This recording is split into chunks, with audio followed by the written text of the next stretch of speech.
Welcome to another episode of the Fish and Coach Show. My name is Brandon Fisher. This is Coach Ratner. And today we're getting into the extremely difficult conversation of, is God real? Coach, is God real? Well, that's the question that everyone is asking themselves. Not everyone. Some people understand there's a God who's the creator of the universe. And people think, most people are probably like me growing up, where we heard about God. We went to if you're Jewish, you went to a Hebrew school and they may have mentioned God, but there was maybe no real connection to him. But if you went to a more religious, it's all religions are about. Christian, Muslim, everything is about the connection to God. Right. And they have clarity that there's a God. But many of us grow up like me and is there a God? I think there's a God. I'm not really sure. Or people will say, I don't believe in God. Well, it's not that they don't believe in God. They just have never really researched it and said, because if you really if you think about it, and what is God? You're going to ask me, what is God? Yeah, what is God? What is God? God is unencompassing. You can't even fathom. And go ahead. I just remember them telling me in my Jewish day school growing up, God is everywhere. What does that mean? Well, because you know what that means? Yeah, what does it mean? So science before the 1960s had the opinion that our universe didn't have a starting point. Right. It just continued. There's always been a universe. And finally, in the 1960s, they discovered that this Higgs boson thing that is the spark called the Big Bang, that was the initial explosion of energy in the universe. One little dot exploded in the universe and created everything that we see here. So when they tell you that God is everywhere, it's part of this cup, it's part of this mic, because everything we have comes from something that was created from the universe. Even plastic comes from oils. It comes from something from the universe. So obviously, different things have different energy levels. For example, this cup doesn't have the same energy as my pinky, because my pinky's alive. It has blood flowing through it, has skin, has a billion computers on it, so I can feel things on it, right? Yeah. But then my heart has even more energy, and my brain has even a tremendous amount of more energy than my pinky. But it's all from the creation, from this, what they call the Big Bang. We're all part of the universe, everything. That is fascinating. Yeah, we're all one speck. So how do you encompass God into your brain? If you've ever thought about our universe and how you can't fathom that the fact, if I told you that there was more stars in the universe than there are grains of sand in the world, you'd be like, what? That's crazy. You can't. Wow. If you go to the beach, if you go to Delaware Beach, and you go to the beach and you pick up some sand, you have just right here 10 million grains of sand just right in your palm of your hand, and that sand goes 40 feet deep and goes out into the ocean and goes down to Florida and all the way all the way around to Texas and all the way to California, the whole coast, and then don't forget about Japan and China and Australia, and there's sand and South America, and then the deserts. You can't imagine that. It's not fathomable in your brain to understand how many stars there are in the world. And when I think like that, that's God. That is you can't imagine what that is. Your brain can't expand that far, right? Right. I think we might have mentioned once that if you took our solar system, which is the sun in the middle and Earth and Pluto on the very edge, the pseudo planet Pluto, we're not sure if it's a planet or not, and you put Pluto there. By the way, if you took a 747 from DC all the way to Pluto, it would take you 800 or 900 years. Really? Yeah. Oh my goodness. Isn't that crazy? Yeah. So you get it So our solar system, you put that on the size of a quarter, United States quarter, with the sun in the middle, and on the edge of that quarter is Pluto. Okay. How big do you think that compares to the Milky Way? The Milky Way is just one of trillions of galaxies. I don't know. I'm so curious though. How much? Usually when I've asked this question, you put a quarter. That's our universe. There's Pluto, there's the sun, there's the Earth, there's Mars. We have robots on Mars. So cool. Very exciting. Okay? Most people say, okay, the Milky Way, which we know is huge, is probably maybe the size of this room. Okay? That's most people say the size of the room, which is why you can't 780 years or 900 or 800 years to fly from Earth to Pluto. So you can't. It's you can't get to the edge of the. You can't see how big this room is, but I would say it's about 25 by 25. Right. So you can't get to the edge of the Milky Way. It's just it takes too long. Right. The Milky Way would be the size of the United States. Really? If our universe was on a quarter, if our galaxy was on a quarter, our solar system was on a quarter, it would be the size of the United States. And there's billions and trillions of them. Wow.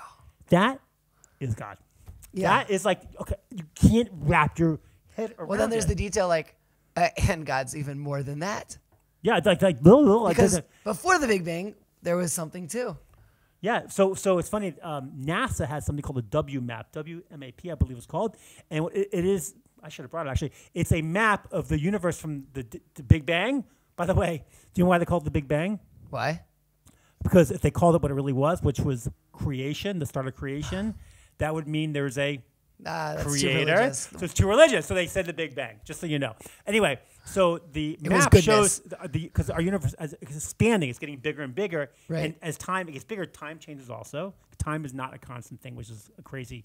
I'm not a physicist, but like I never understood how time is kept differently, like on the top of Mount Everest, top of Mount Everest, on the bottom, because the time-space continuum, which is like a Star Trek word, goodness, right? yeah. But like it changes. Time changes. This is why when you go back in the Bible, it said people lived a lot. They said, like Adam lived what, 1,000? He lived 940. The time was different back then. 930. Not yet. 930. Good job. Time was different back then. Time changes as time goes on. It expands. So. Right. They show this map of this cone, and they show space in the cone like this. On the outside, they don't show anything. So NASA's showing to us that there's this universe. On the outside, there's nothing, which you could interpret that's God. That God surrounds the whole universe and is constantly creating the universe, and every day is willing us into existence, willing us to breath, willing us to be alive every single second. So God is whatever was before the Big Bang, whatever caused the Big Bang, in our universe, which is unbelievably large, and outside of it. Okay, wow. So that's unbelievable. But we don't even pay attention to 1 grain of sand. What's 1 grain of sand worth to God? Well, so I had one of my friends mention this to me. What does God care if I step on a little ant? How can God control everything in the universe? Well, we're getting off topic here a little bit because I want to get back to is God real? That's a good point. So I want to state the idea is like if you think about us as humans, and you think about the world. I always say, like, did you feed, like, you wake up in the morning, you wake up in, Manhattan, or let's say you wake up in Brooklyn, and you look in your backyard and see a tree. Did you feed your tree breakfast? I did not. Okay, so how does a tree eat? Rain. Rain, okay. Or Rain. Nutrients in the soil. It gets nutrients in the soil. By the way, when it rains, the rain goes in the soil, and the roots suck up the rain, which, by the way, goes against gravity, if you ever thought about that. Goes against gravity, and it brings that up. And also something else, it has something called photosynthesis, which it takes the leaves take the energy from the sun, turns it, I think from, I'm not correct, maybe correct, glucose to fructose, something like that. No, I don't. It's been way too long for me. Some sort of sweetener for your coffee, so you can get coffee. Right. By the way, I use agave nectar, which comes from. Do you really? It comes from a cactus. So anyway, that's what I use instead of sugar, because sugar is supposed to be really bad for you. Okay. Another podcast. Anyway, so it takes this sun, takes energy from the sun, turns it into food. This is what blows me away. So it gets energy from the dirt, it gets food from the dirt, it gets water from the rain, it gets energy from the sun, that turns it into food. Do you know that the trees breathe in our carbon dioxide? We breathe out, by the way, when we breathe out, it's poison to us. We breathe in oxygen, we breathe out carbon dioxide. Wow. The tree takes in our carbon dioxide and breathes out oxygen. This is why the destruction of, in Brazil, of the Amazon rainforest is such a bad thing for us. It affects the whole planet. It affects the whole world because a lot of our oxygen is coming from trees in the Amazon rainforest. Right. And if you just think about this for a second. Do you think before the creation of the world that the trees and the dirt and the clouds and the sun and the air had a meeting together? It's like, let's kind of all work together and like let's work together so we can all survive. And like, no, they didn't have this meeting. No, they did not have this meeting. It's a perfect. Right. They talk like this. They talk really funny. It's a perfect. It's like the world's perfect. It's unbelievable. You think about that, like, wait a second, that's crazy. You're gonna tell me that that's random? You're going to tell me that because either there's a God or there's no God. That's what it comes down to. You can't have both ways. There is a God, and you're born with a purpose, and everything in this world has a purpose. Because I'd like you to tell me something in this world doesn't have a purpose. I don't think even mosquitoes have a purpose. So either there's a purpose or you have no purpose, which means there's no God and everything is random. The tree's random, the rain's random, the dirt's random. By the way, dirt itself is like, so we think of dirt. This is my own brain thinking. It's a little weird sometimes. We think of dirt. We think of like, ooh, dirty. It's dirt. Dirt's magic. Dirt's from God. God made dirt. Now we can't make dirt. There's factories. They don't make dirt. They take current dirt. They clean it out with the rocks and they put in nutrients and stuff and make better dirt. And you can't make dirt. That's very interesting. I mean, like it's an organic. It's organic, and in fact, the idea that and then the Bible says that we are from when God created man, He created us from the dust of the ground, from the dirt of the ground, which is physical. Right. And He breathed into us His soul, which means He breathed into us a piece of Himself, which means that we are two parts. We're a part physical and we're a part spiritual. We have a body and we have a soul. And we talked about in our previous podcast about how to get your prayers answered, about the idea that we can choose right or wrong. We can choose to live by our body, or we can choose to live by our soul. And every decision we make, we can say, wake up in the morning. It's like, you know what? I want to wake up in the morning and I want to go run 5 miles. I want to go meditate, or I can go eat a, ham and cheese sandwich.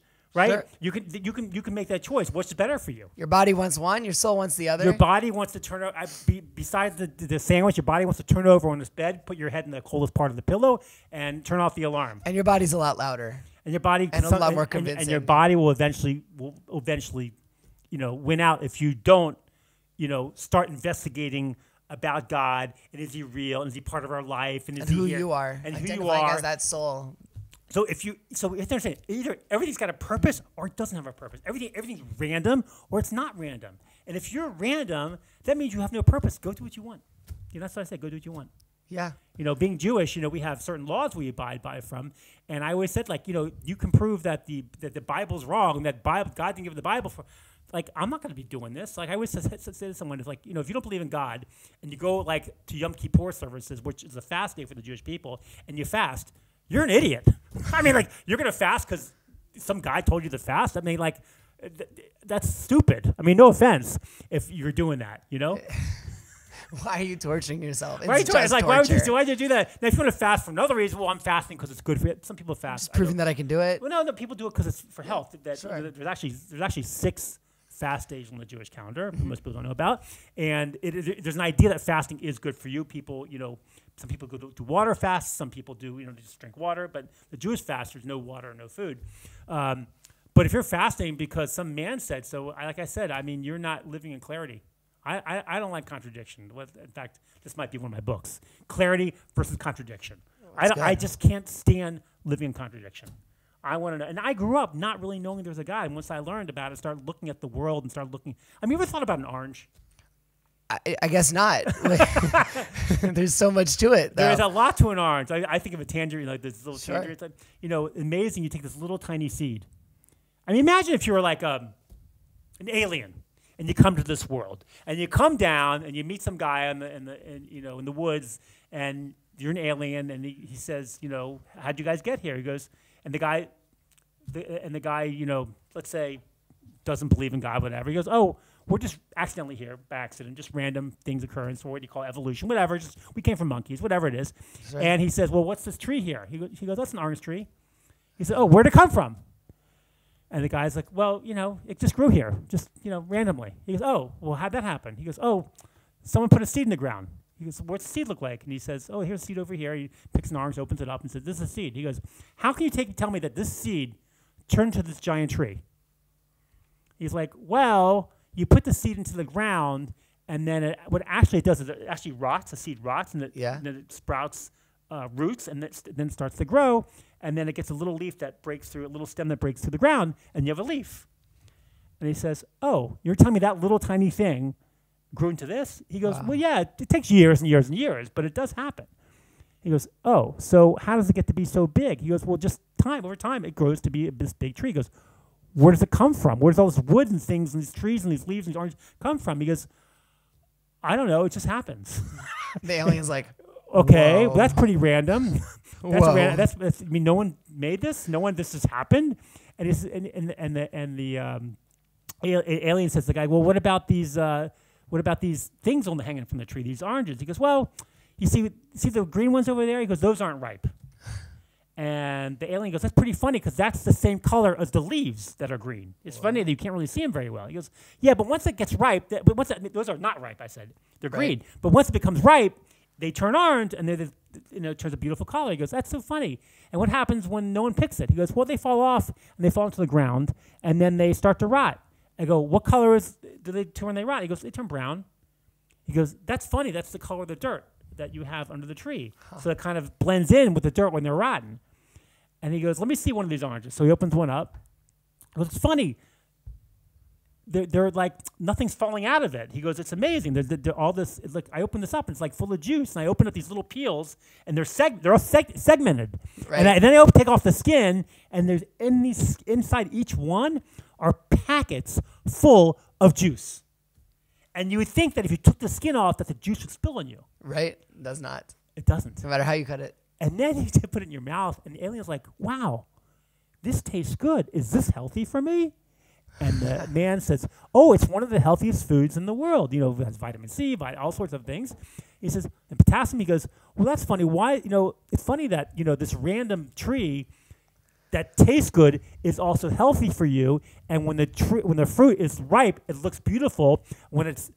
Before it's ripe, it blends in with the tree. And when it falls off the tree, it kind of falls into the dirt and kind of blends in. He goes, that's pretty random.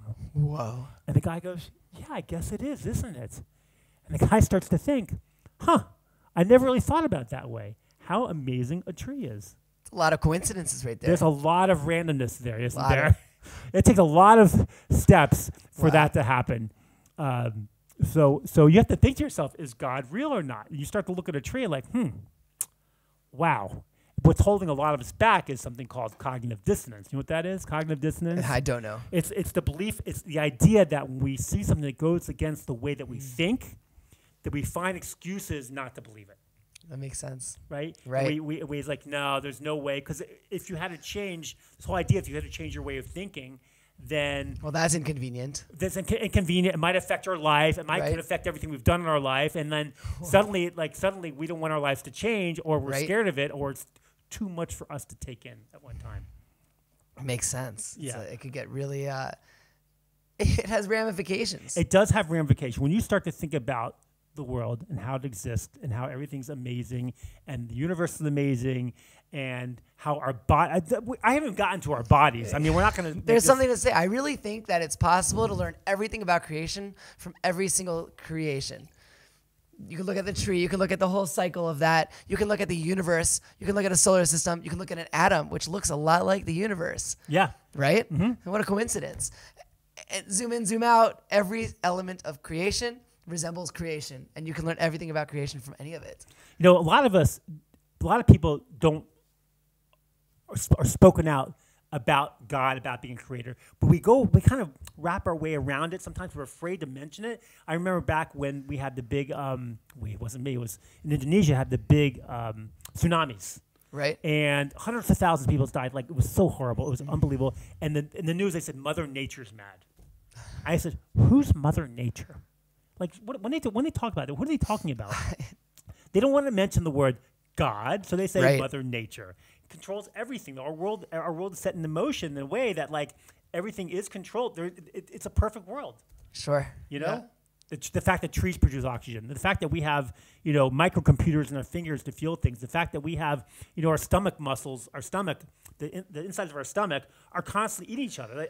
We have acids in our stomach that are constantly eating itself. Our stomach is eating itself, but it's producing like 500,000 cells every single minute or every second. I don't know the number. It's crazy. And you think about our brain, we have like 4 quadrillion connections in our brain. Not to mention that the DNA in your brain versus the DNA in your toenail is exactly, or not toenail, your toe is exactly the same DNA. It might be your toenail. Maybe even the toenail. I'm not really sure how it works. It's the same DNA. And it's designed and programmed to create different proteins that do completely different things, that make different cells, that make us live. When I think it was Watson and Crick they won the Nobel Prize for DNA, even though supposedly it was invented before them. Oh, it was not supposedly. That lady, I forgot her name. Yeah, someone asked them, how was DNA developed on this earth? How was it possible? And they they both said it wasn't possible. That there's no way that DNA could have been randomly made in this 14 billion years that the universe has existed. One of them said aliens. One of them said, I think he went back on that word, but he said that they came from aliens, which means where did aliens get it from? Like we always ask that question, like Right. because because when you're real with yourself, when you start to live with clarity, not contradiction, you start to say maybe there is a creator. And a lot of scientists, have become religious. A lot of scientists are not religious because they have to have an answer for everything. That because it's beyond our scope of our thinking. We want to see data. We want to see scientific data that prove that there's God. Because we talked about in a previous podcast that like God's not going to come talk to us in our sleep. God's not going to come and stand up. I am God. You were to believe in me. Because then we'd be a robot. We wouldn't be real with ourselves. We'd be like it's like. If we know that we're going to touch something, we're going to shock. We're going to stop touching it. Like a dog, the collarless dogs. Sure. They have collars on, and they have the perimeters of the people's yards. And every time they go to the perimeter, they get shocked, which is really kind of mean when you think about it. Let's shock our dog. Let's train him to. That's really mean, actually. Yeah. I never did that. It does work. By the way, dogs are great, especially Labradoodles. Anyway. That you're not going to, that dog's not going to go there again. So if God came into us, and I am God, we're going to believe in it, obviously, but they're not giving us free will. That's not free will. That's not us discovering Him by yourself. There's so much more pleasure in life when you discover something on your own. Wow. He's not going to make His presence felt like I am God. But all you have to do is look at the evidence in the world. It would be so intense to live in a world where like God's right here. Yeah. We wouldn't be able to handle Sure it. You want that?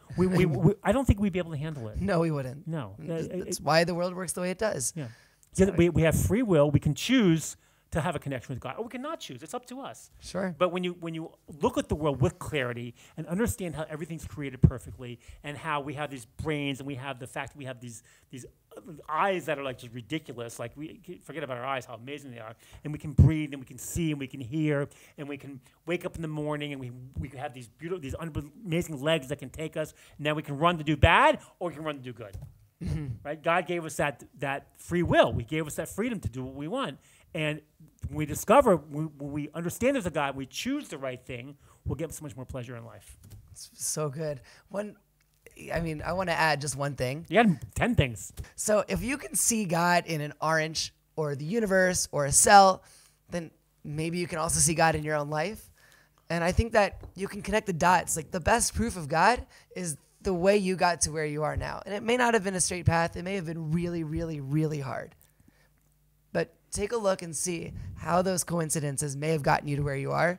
I think you'll be able to see a little bit of God in there. Well, it's all based on how you open your eyes. You can go through life with blinders on, like a horse does. Blinders on, and you see everything just as a random occurrence. The orange tree is there. Your heart just happened to be there randomly. Or you can take the blinders off and investigate the world with the idea that maybe there is a creator, and He put us here, and He put us here for a purpose. And you'll start to see how your life's going to change. Because everything that happens every day, you'll start to see your God in your life. Things that you thought were just random or coincidence, you'll start to see, you know what, maybe God had something to do with that. And everything that happened to me in my life, the whole idea, I have a chapter in one of my books called Your Journey is Your End Game, that we think if we do this, we'll get that. But the idea is that everything that happens in our life is to get us to a certain, is part of our life, is part of our journey. And God puts all these things in our life, and, I hate to say a puppet master because people don't like the idea of the puppet master, but everything is in our life in order for us to grow from, to learn from. When I got lung cancer, did I think lung cancer is a good thing? No one thinks lung cancer is a good thing, but it was there for me to grow from, to learn from. In fact, it was one of the first times I was sitting in the hospital. My Rebbetzin came to me and she said, "This is going to make a great class someday." And I wrote my first class on greatness back, 7-8 years ago, and that's how I started writing and doing blogging. I very little blogging, but started writing classes because of my cancer. Now, who knows where that's going to go, and who knows? But listen, we start dying once we're born. Just to let you know, we're only here for a limited time. And like people say, people don't think of death in their 20s and 30s, especially your teenage kids don't think of death. But we started the dying process the day we're born. So we're all gonna. It's true. But we are. I mean, a little bit. But you don't start thinking until you get later. And as I'm getting older and things start to go wrong, we're not here forever, and we're only here for a limited time, and we are part body and we are part soul, and we want to live by our soul, not our body. Because when we listen to our body, we'll be fat, miserable, with no self-esteem. We live by our soul. We'll make the right choices. We'll have a closer connection to God, and we'll start to seek God in our life every single day. Because that's the greatest pleasure in the world. It really is. The greatest pleasure is when you can, and it's not easy. It takes work. It takes time of looking at the world, how everything evolves, how you evolve as a person, and how you grow as a person. When you start to see that, you'll start to see God in your life every day, and you'll start to see that He is really real. So, there's two ways to see everything in your life. One, as if nothing is a miracle, or the other, as if everything is. That's from Albert Einstein. Is God real? That's for you to decide. Thank you for watching the Fish and Coach Show. I'll see you next time.